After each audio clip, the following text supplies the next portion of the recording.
Hello, this is Alex at the Stadium. Today is Wednesday, May 27th, 2020. I have here a couple of Heroclix. We have the Thing, well, not the Thing, it's just called Thing. And we have Silver Surfer. I really like this Thing sculpt. The sculpt is sick.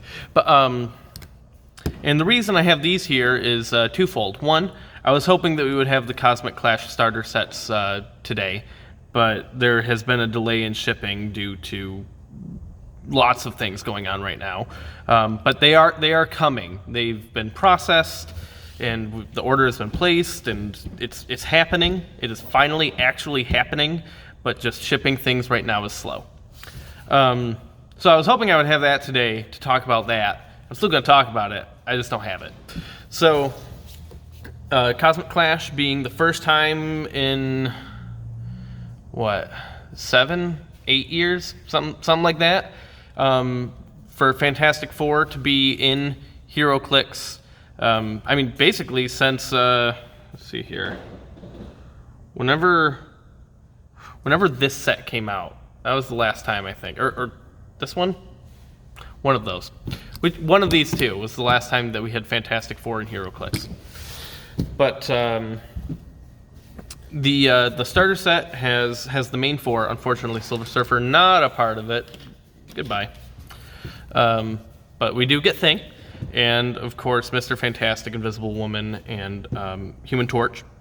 But we also get Doctor Doom, and it's a new style of starter set that has this scenario-based play to it, as well as obviously the figures and maps.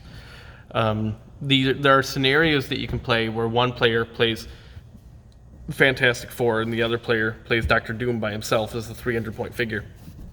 And it's something that they are definitely trying out. This is something that they are planning to do for a while. The packaging, at least for there's another starter that they had announced that looks similar. I think they're going to keep doing the scenario thing, which seems to be very good.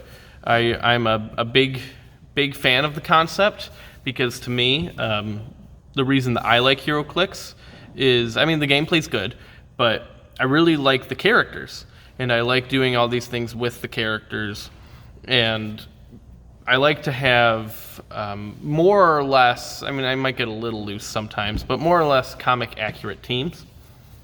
And it's nice to have in a starter set the ability to do that right out of the gate without having to, all right, I got this, and then you go buy this other thing, and now we can kind of have this thing to, have this comic accurate fight on both sides.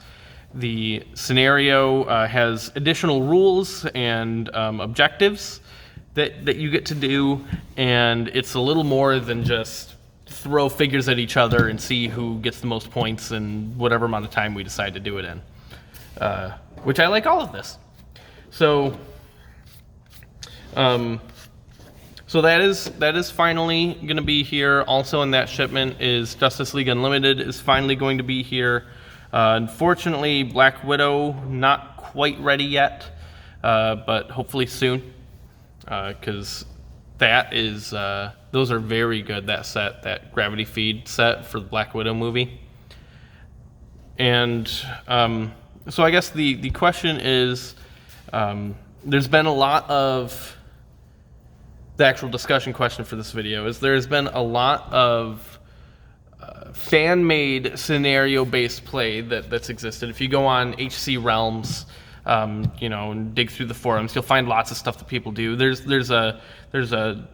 even a campaign thing that happens where they try to tell a story through games, and so basically they'll give restrictions on the teams you can build and stuff like that, and then two people will play. Lots more than two people, but two people in each match will play.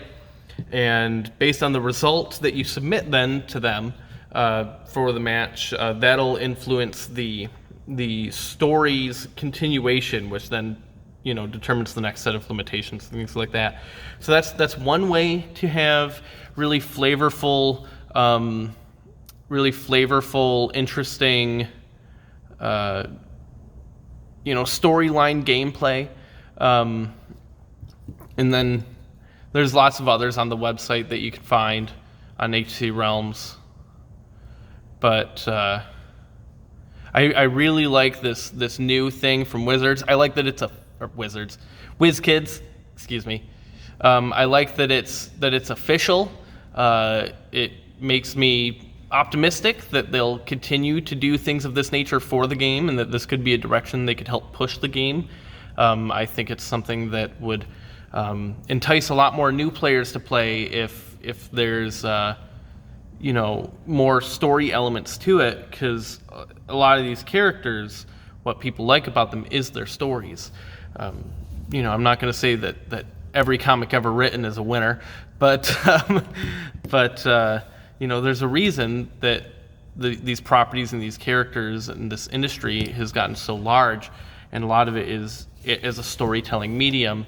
And being able to take that and put it into Heroclix, I think, is one of the most important things that they can do for the game in long-term health, player growth, player attention, and player retention. Because maybe you come up with these stories and it's like, okay, well, I want to do this scenario, but with different versions of these characters or something like that. Or maybe just completely swap things out and try different teams, but with those same objectives from the scenarios. And I really like that it basically adds a new game mode. They've been experimenting with adding new game modes. There's the, what is it called? Brawl? Arena? The one on the really small map where there's a bunch of extra rules. So they've been trying that, and that's had mixed results from people. People that get really into it seem to like it, but it is very different from the regular game, so it has a bit of a learning curve, and you kind of have to appreciate it as something different.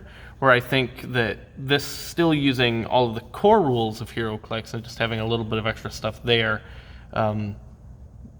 is probably a better direction for them to be exploring new game modes. But obviously I'm a fan. I've just spent the last 6 minutes gushing about it. So let me know what you think, and I will see you tomorrow with, tomorrow's Thursday, so with some Yu-Gi-Oh stuff. Cool.